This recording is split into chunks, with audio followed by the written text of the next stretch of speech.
aí, seus ghouls, aqui é o Hierark, estamos aqui para falar do último episódio da primeira, espero que de muitas, temporadas de Fallout, vai. Hoje, inclusive, eu vi a notícia que foi confirmado oficialmente agora mesmo, que a segunda temporada já tá confirmadíssima, já renovou o contrato mesmo. Parece que antes de sair já estava muito encaminhado, mas agora fechou. Então a segunda temporada é certeza, claro, acho que ninguém duvidava, a série foi muito boa. Então assim, vamos ver quantas mais teremos por aí. Eu acho que não tem pinta de ser uma série que vai durar tempo demais não.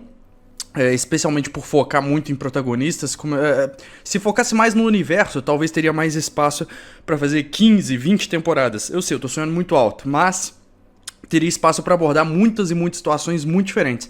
Quando você pega em protagonistas muito fixos e tal, começa a complicar um pouco, porque vai chegar um momento que a gente vai enjoar da história dos três ali e tal. Então geralmente deve ser uma série de 5, 7, 8 temporadas, sei lá.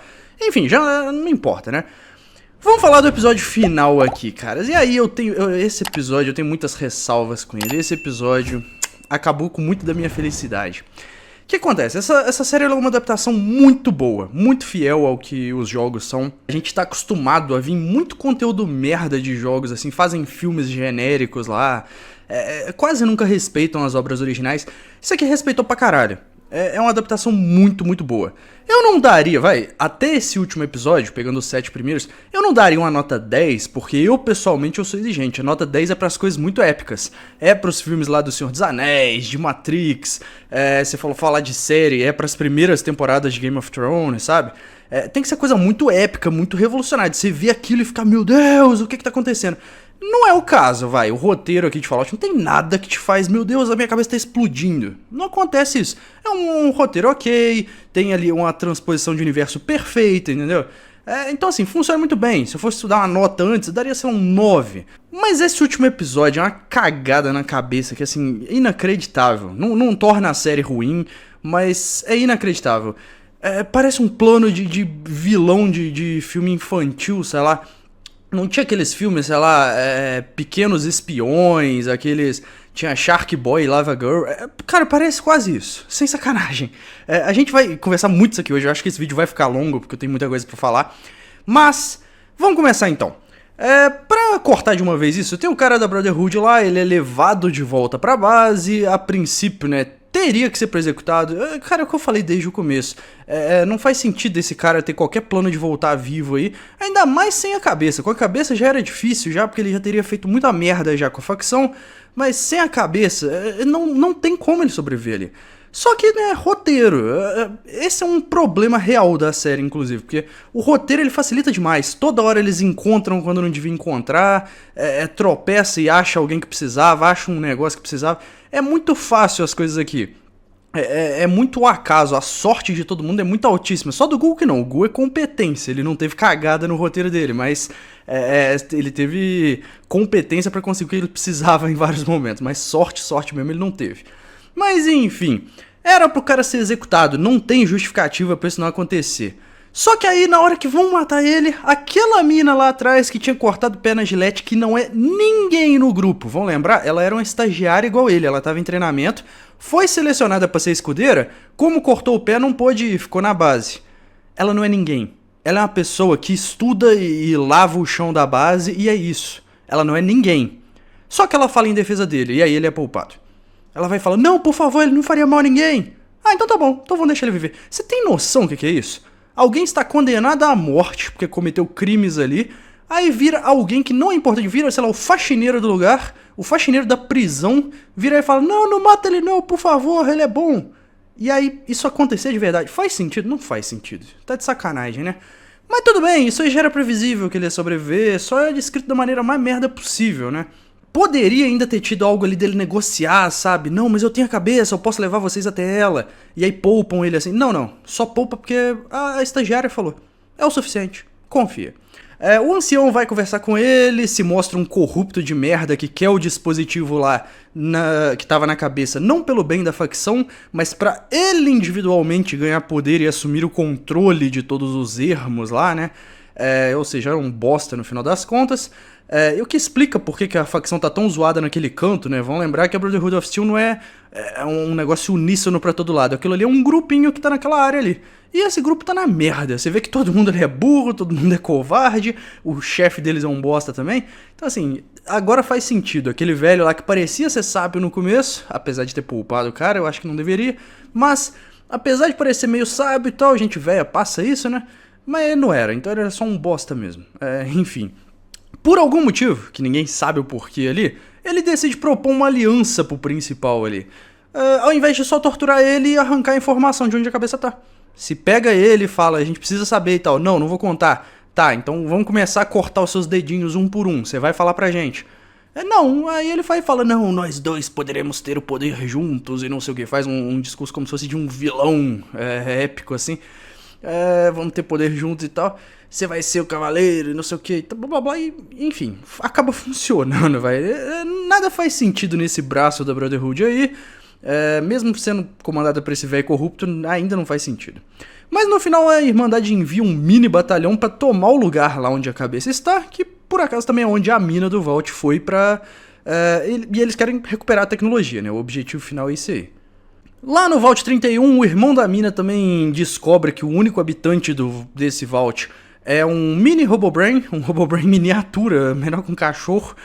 Um corpo, pra quem não sabe, né, não viu nos jogos e tal, é um corpo de robô, mas tem um cérebro de humano ali dentro, ou seja, tecnicamente isso é uma pessoa, tá? Na minha concepção apesar dele ter um corpo todo cibernético, ainda é uma pessoa, não é uma IA, não é nada disso, é uma pessoa de fato, porque o cérebro ali tá como uma pessoa mesmo. Na verdade, esse Vault aí tá cheio de pessoas, só que elas estão em estado criogênico, estão congeladas. Então por isso que esse robozinho é basicamente o único habitante, vamos dizer assim. As pessoas que iam de lá pro 33, lembra que a gente viu isso em outro episódio? Que todos os supervisores lá acabavam sendo alguém do Vault 31? Então, eram pessoas que eram acordadas de tempo em tempo, quando era necessário de um novo supervisor, sei lá, necessário de enviar por algum motivo. Uma pessoa era acordada e era enviada pra lá. Eu suponho que eles já mandem alguns reservas também, por exemplo... Quando, isso vai ser falado daqui a pouco, né, mas já é meio óbvio nesse momento, o pai da mina lá também era uma dessas pessoas que foi acordada, mas já tinha, por exemplo, na reserva dele a véia que virou nova supervisora, e também já tem na reserva dela a loura lá. Então assim, aconteceu alguma coisa? Já podem assumir. A loura foi até pro outro Vault agora, então ela deve virar até supervisora de lá. Mas é basicamente nesse esquema, eles acordam lá 2, 3, 4 pessoas de cada vez e mandam elas pros Vaults. Em teoria é isso daí. O experimento em si...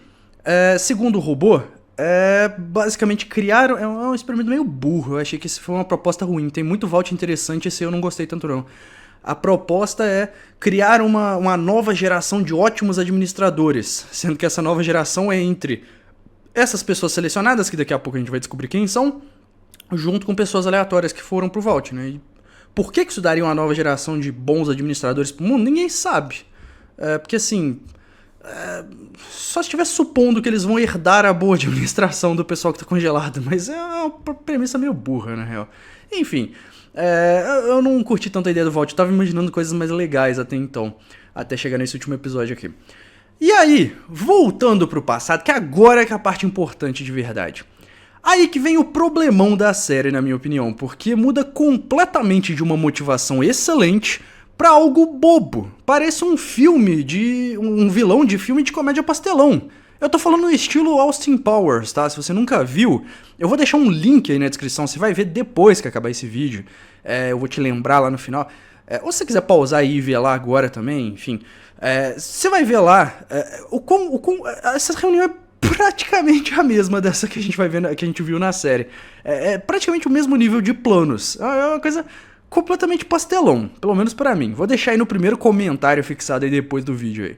No último episódio, no anterior aí, a véia sequestradora já tinha falado que o plano da Vault-Tec era o quê? Impedir que ela criasse um dispositivo de energia infinita, pra que mantivesse a guerra rolando, o que era um plano extremamente inteligente, era funcional, fazia sentido, e era maquiavélico, era maldoso. A crítica à empresa tá querendo fazer de tudo pra lucrar tava ali. Porém, isso daí é jogado fora nesse último episódio.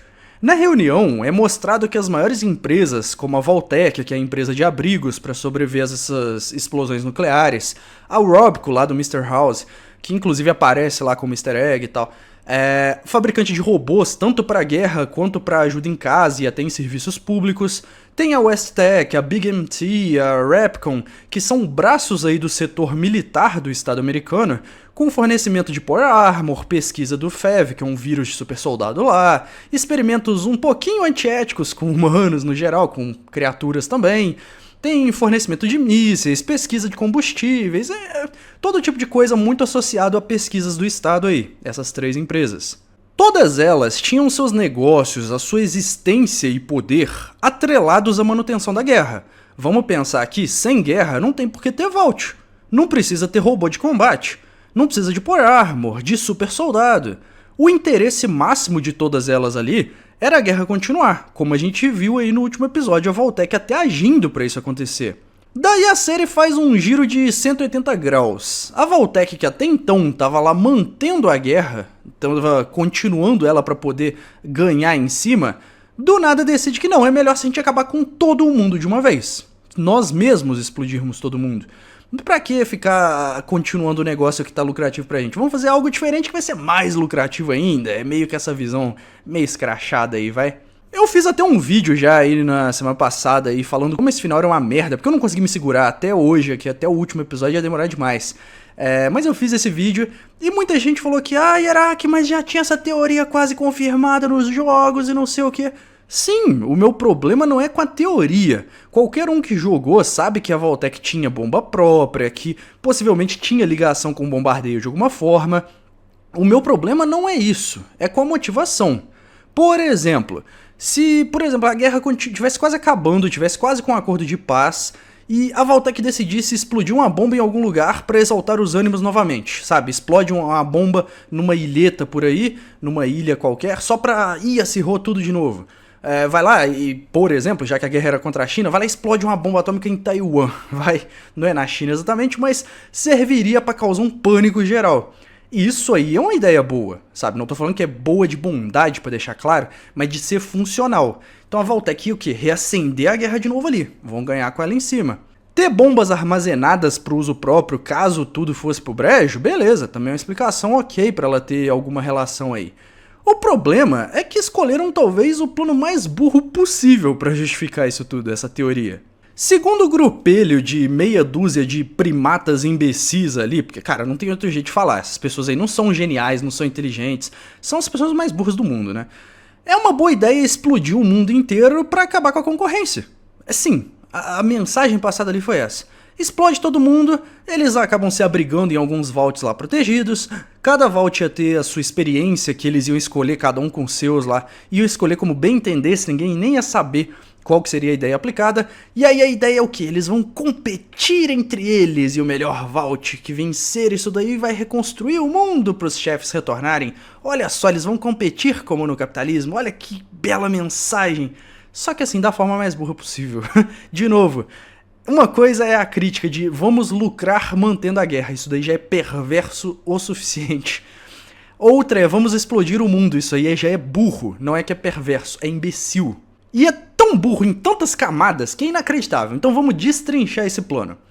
Pra começo de história, vamos falar um negócio aqui. Toda vez que você vai fazer uma mudança drástica na sua vida, será que eu mudo pra tal lugar? Será que eu vou pra um emprego completamente diferente? Vou mudar de carreira? Vou fazer qualquer coisa na sua vida que seja algo muito grande? O que você tem que pensar via de regra? O melhor cenário possível, se tudo der bom. O pior cenário possível, se tudo der ruim.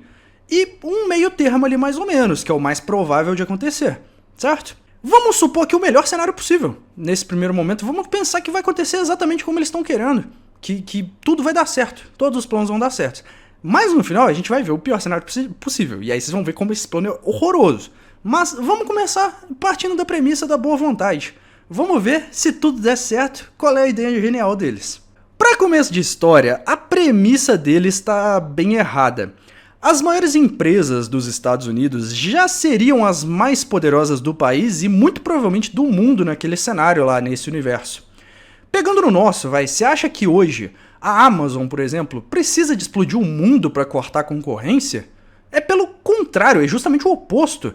Do jeito que tá, é excelente para eles. Eles já têm um tamanho imensamente maior do que todos os outros, tem muitas facilidades dadas pelo Estado, tem políticos lá dentro que estão, de certa forma, financiados por eles lá para poderem tomar medidas que levem em conta o que a própria empresa quer.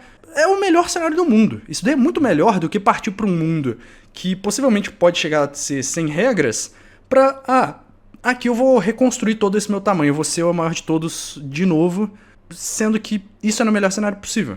Vou dar 2 exemplos aqui de 2 paradas reais só para vocês entenderem melhor. Durante a época do Covid lá nos Estados Unidos, tava tendo dificuldade em se conseguir trabalhadores, muita gente, pra ganhar pouco, às vezes eu prefiro ficar dentro de casa pra fazer uns empregos meio que não recebe bem, vai um atendente de McDonald's, algo assim. A pessoa falava, prefiro ficar em casa, tava tendo algum tipo de auxílio lá, eu acho, se não me engano, as pessoas simplesmente preferiam, pra ganhar pouco é melhor ficar em casa. Começou a ter uma campanha pra aumentar os salários mínimos lá, pra as pessoas receberem mais e se motivarem aí e tal. E começou a ter uma campanha não somente de vamos aumentar para atrair as pessoas, não, vamos passar por lei aumentos e tal. Sabe uma empresa que foi completamente a favor disso daí? A Amazon. Por quê? Ela tem condições de pagar esses aumentos. A lojinha da esquina de uma cidade não tão grande lá, que tem só meia dúzia de funcionários e passa perrengue para sobreviver, não tem condição. Então assim, esse é um exemplo de como essas maiores empresas começam a apoiar determinadas regras que vão favorecer eles, regras que são garantidas pelo Estado no geral. Então é aí que começa o negócio de vamos fazer um certo protecionismo a certas empresas, enquanto a outras não tem tanta concorrência assim, começa a ter coisa assim. Outro exemplo aí, tá tendo um papo aqui no Brasil já de regulamentação de entregadores do Uber e do iFood. E quando você vai olhar mais a fundo, a Uber e a iFood estão a favor. Por quê? Um dos fatores, não vou citar tudo aqui, mas um dos fatores, a Uber hoje leva muito processo. De, teve qualquer tipo de acidente, teve qualquer tipo de problema e tal. Ela leva muito processo dos motoristas. Se tiver essa regulação aí, a partir desse momento vai ter um certo tipo de vínculo lá, que não é exatamente um empregado normal, mas vai ter um vínculo lá, ela passa a não poder levar mais esses processos comuns. Pode levar outro tipo de processo, muito mais simples, muito mais difícil para o entregador, mas ela elimina um grande problema. Então você já vê que tem um lobby lá dentro que está levando em consideração mais o que a empresa está querendo do que o que o funcionário está querendo. Maqueiam e tal, mas no fundo tem isso daí. Então, esses são 2 exemplos que eu só trouxe da vida real aí, porque parece que as pessoas não enxergam esse tipo de coisa, de como essas empresas maiores, assim, elas já têm um puta poder que elas teriam tanto a ganhar no outro cenário. Vamos explodir o mundo e lá a gente vai ser os donos desse novo mundo. É tão diferente assim. Um ponto que argumentaram é que elas só lucram com a guerra. Só que isso daí não é muito verdade também, Se a gente for pensar de maneira lógica, as maiores empresas, elas ramificam facilmente os seus negócios para lucrar com o momento que for. Então, se você pegar a Amazon, que antigamente era só uma empresa de e-commerce, de venda de produtos, hoje ela está envolvida aí com transmissão de conteúdo. Ela é dona da Twitch, Cara, eu já vi uma foto do ecossistema deles lá. Tem um monte de parada lá que eu nem conheço direito. Tem um concorrente do Spotify, sei lá, tem um não sei o quê. Então, assim, estão migrando para todo tipo de conteúdo. O melhor exemplo de todos, na minha opinião, a Disney. Antigamente era só um parque físico localizado no lugar X, e hoje em dia ela tá um conglomerado de entretenimento, produzindo todo tipo de conteúdo para todo lado, dona de determinados conjuntos de conteúdo da TV, incluindo canais, franquias e tudo mais. Você tem o próprio McDonald's, que apesar de muita gente não saber disso, ele tem um negócio muito mais ligado à posse de terrenos onde ficam essas lojas do que de fazer hambúrgueres em si. Então essas empresas, elas iam dar um jeito de se adaptar facilmente a tempos sem guerra, cara. Se por acaso corresse a paz ali no mundo de Fallout, a Robico agora fudeu, não vou mais fazer robô de guerra. Beleza, eu vou fazer muito mais robô com utilidades públicas assim, de conforto e tudo mais. Como eu já até citei de exemplo, uma das diferenças do universo de Fallout é que lá não tem tanto internet, não tem tanto o desenvolvimento... Não teve o desenvolvimento de microchips, microprocessadores, então não tem muita internet, não tem um computador portátil ou privado dentro de casa mesmo. Até tem alguns computadores privados, mas é uma minoria. Mas é algo muito menos desenvolvido, então é fácil supor que se Chegam em tempos de paz, a Robico começa a pesquisar esse tipo de tecnologia e acabar desenvolvendo microcomputadores, celulares, internet, por aí vai. Existe uma internet rudimentar lá, mas eu tô falando como a gente tem, por exemplo, no nosso mundo, né? Então, assim, elas hoje dependem da guerra naquele universo? Dependem, mas, cara, é meio inocente achar que se por acaso chegasse na paz, elas não iam se adaptar a isso.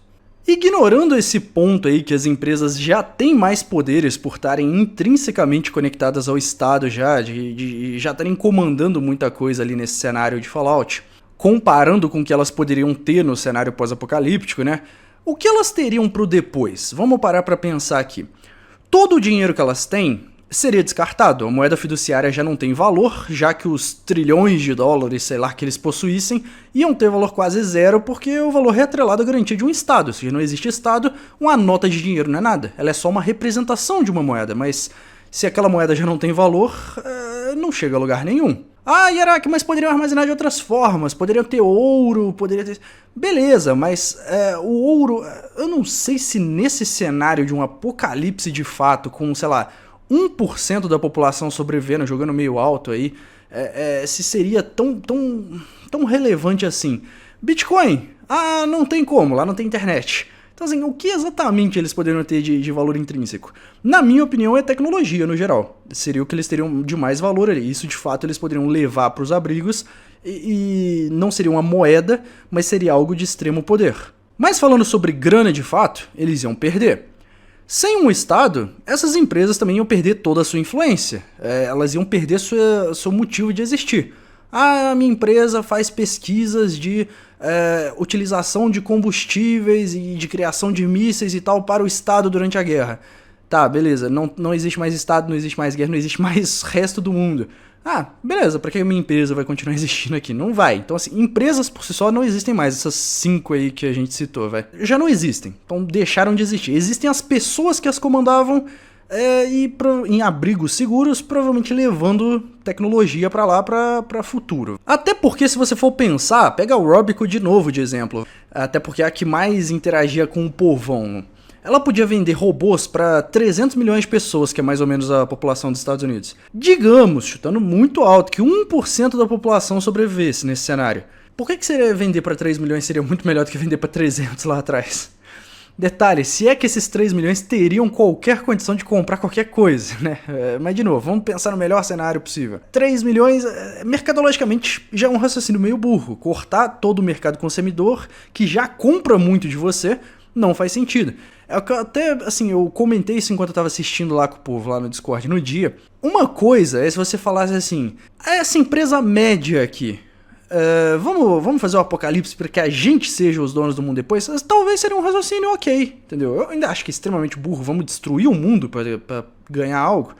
Eu acho que isso é completamente burro e chega a ser até meio bobo, na real. Mas vamos supor que fosse possível. Ela quer melhorar muito de situação. Agora, pra quem já tava no poder, quem já tinha tudo na mão ali, não fecha a conta, entendeu?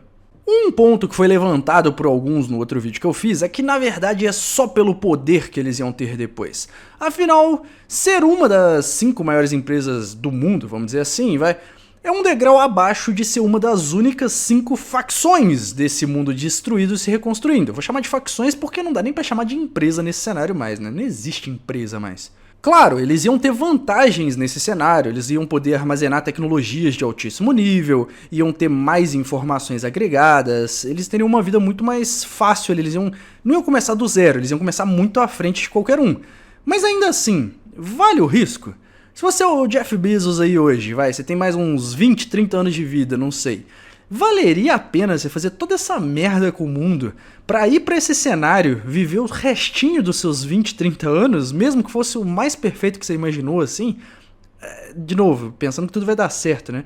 Mas vale a pena? Mesmo que for pra você passar pros seus filhos, mesmo que fosse pra marcar o teu nome na história, vale deixar isso daí como as pessoas que destruíram o mundo pra ter um mundo um pouquinho mais do jeito que você queria? E assim, isso que eu falei até agora é no melhor cenário possível. A gente só tava vendo aí as consequências do que seria, mas no melhor cenário possível, de eles não existe mais empresa, não existe mais poder com o Estado e tal. Eles chegam e aí, sei lá, os Vaults começam a reconstruir a sociedade, eles acordam, eles têm 20, 30 anos pela frente, porque a maioria ali é meio velho já, 20, 30 anos pela frente, pra, sei lá, reconstruir essa utopia que eles imaginam, que eles super poderosos sobre todos os outros que são muito menos gente do que tinha antes. Então assim, essa utopia aí, esse é o melhor cenário. E o pior? E se não sai como planejado? E se, digamos, a máquina de criogenia que eles iriam usar dá defeito na hora e eles morrem? Eles vão lá, se congelam, passa 6 meses, a máquina dá defeito e todo mundo morre lá dentro. Isso literalmente aconteceu no Fallout 4. E se alguém vai lá e invade o abrigo deles? Os raiders lá de fora de alguma forma entram e matam todo mundo, desativam as máquinas lá dentro. Deve ter um botão pra matar todo mundo. Do jeito que são inteligentes é possível, aperta esse botão e todo mundo morre. E se por algum motivo a China sobrevivesse sem grandes prejuízos e dizimasse os Estados Unidos e qualquer coisa que surgisse dali, inclusive essa reconstrução aí? Vamos supor que a China tivesse algum modo de defender esses disparos de bombas nucleares facilmente. E aí o país continua lá inteiraço, quase sem danos e tal, sem um concorrente na guerra, vai lá e começa a dominar o mundo da forma que quisessem. O que adiantar esse pessoal ter feito isso pra quando eles acordarem depois de 300, 400 anos, a China colonizou o país deles ali já. Sabe, tá tudo sob controle ali. Se eles detectarem que alguém sobreviveu lá, eles vão lá e dizimam na hora. Qual que é a vantagem disso daí? E se, talvez esse seja o pior cenário de todos, tá? Na visão deles. Tô tentando colocar minha cabeça como se fosse um deles lá. Eu acho que esse daí é o pior de todos. Se durante o processo de criogenia não funciona na hora, ou eles entram e depois de um ano dá defeito, pouquíssimo tempo assim, e eles acordam sem ter morrido, eu acho que isso vai ser pior do que ter morrido, tá? E aí eles acordam, mas o mundo lá fora é totalmente radioativo, e eles têm que viver lá os últimos 20, 30 anos de vida trancados num abrigo de merda, pra quem tinha todo o poder nas mãos. Você percebe o quão burro isso é? E mesmo se a gente for olhar, isso daí tudo que eu falei foi um negativíssimo também, né? E se for um cenário neutro, que é o que acaba rolando mesmo? Sobreviventes da guerra, facções que surgiram depois e se tornaram muito poderosas, vamos supor, esses ricaços que acordassem hoje, eles têm que enfrentar uma Brotherhood of Steel, teriam que enfrentar uma NCR até poucos anos atrás, pelo menos, talvez ela tenha acabado na série aí, mas teria que enfrentar uma NCR, poderia ter grupos de gente completamente maluca, como Caesar's Legion, poderia ter o Instituto aí por trás. Tem monstro espalhado pra todo lado, não tá nada fácil pra viver ali. Não, mas você não sabe quando eles iam voltar, pode ser que seja só daqui a 200 anos. Daqui a 200 anos é possível que esteja muito pior do que tá hoje. Existe a possibilidade de não melhorar, entendeu? Tá vendo como esse risco era imensamente maior do que os benefícios? Por isso que eu disse e repito, o final dessa série foi uma merda. Porque é um plano horrível, horroroso. Parece que foi feito por uma criança de 5 anos. Saiu de uma crítica muito boa contra o capitalismo, que sempre foi a série, de que em um cenário extremo desse ainda ia ter gente querendo ganhar em cima e manter uma guerra, para uma crítica extremamente rasa, muito mais a meia dúzia de pessoas, na verdade a toda a humanidade talvez essa crítica aí, mas a meia dúzia de pessoas ali que quando estão lá em cima em posição de poder, elas acabariam com o mundo só por diversão pelo próprio benefício. Ou seja, é muito mais uma crítica a qualquer protótipo de ditador ao longo da história aí, do que ao sistema, como eles sempre quiseram fazer. Ficou bobo, perdeu a essência da série. Por mais que muitos personagens sempre foram meio escrachados lá, até por viverem no apocalipse, tem muita gente doida e tal, falar que essas pessoas que eram os donos do mundo antes da guerra eram burros, aí é foda de acreditar, aí não dá pra você engolir, entendeu? Uma coisa, você liga a suspensão de descrença facilmente num mundo medieval que tem dragão, que tem magia. No Fallout mesmo, tomei aqui um Steam Pack, parou de vazar sangue na hora, meu corpo se curou. Tomei um remedinho ali, virei um ghoul, meu pé se curou. Tudo isso aí é suspensão de descrença, se acredita porque é a premissa daquele universo. Agora, falar que a premissa do universo é a burrice de quem tá lá em cima, aí é foda de acreditar, né? Antes você tinha uma crítica mais à ganância ali. Agora você tá só falando que eles são burros mesmo. Por isso que eles fizeram o que fizeram. Então assim, ficou meio ruim, vamos combinar? Sem contar que isso tudo que eu falei, que todas as empresas estão com o braço do governo nelas ali, Isso só fica muito levemente no ar. Só a Vaultec que é mencionada como uma empresa que o governo passou para ela a responsabilidade de criar os abrigos. Só isso, coitadinho do governo, coitadinho do Estado. Ele só passou essa responsabilidade, na inocência achou que a Vaultec ia fazer isso direitinho. Em nenhum momento eles mencionam que o Estado estava todo enfiado nisso. Não mencionam, não explicam pro pessoal que tá vendo a série ali que não entende da lore, que essas empresas aí estão todas interligadas ali, que estão interligadas à defesa do país, à criação de armas e tudo mais. Isso tudo aí não é explicado. Então fica bobo, porque não, são só essas empresas maléficas aqui, mas o Estado tava, coitadinho, só tava lá na guerra tentando proteger o povo todo, não teve o braço dele. O que é ridículo, porque a gente já sabe, velho, tem a parada do enclave, de gente antes da guerra, que já tava toda contaminada ali. É meio ridículo você ignorar essa parte. Eu acho que isso aí vai ser falado na segunda temporada. Durante a reunião você consegue ver uma sombra de um cara lá em cima. Provavelmente era um representante do governo assistindo a reunião. Mas assim, por que não falaram agora? Só mencionar que o cara tava ali, só deixar o cara aparecer. Você não precisava explicar o que era o enclave inteiro. O enclave só é mencionado que o cientista escapou de lá, você não sabe mais nada dele na série. Então assim, poderia deixar claro ali já que tem uma coisa a mais, que não é só esse recadinho meio bobo de vamos lucrar com literalmente a destruição do mundo, da forma mais burra possível. Podia ser algo muito melhor, podia ser algo muito mais sério, muito mais lógico, velho.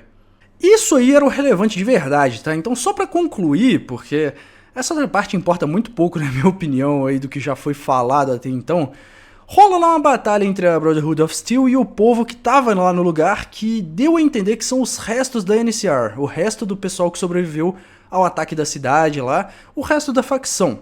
A batalha é meio xoxa, eu não achei nada demais ali até. Só o Gul, que é fodão pra variar, ele tava mostrando qual é a diferença de um level alto cheio de experiência de luta contra os coxinha lá. Ele vai, pega uma arma lá e acerta os pontos fracos das Power Armors, porque ele já tinha o conhecimento disso, ele era do exército antes da guerra. Então ele já sabia do ponto fraco daquelas armaduras em específico. Eu não sei se era a mesma armadura do principal, teve até gente que falou, por que ele não matou o principal lá atrás usando esse mesmo coisa e tal.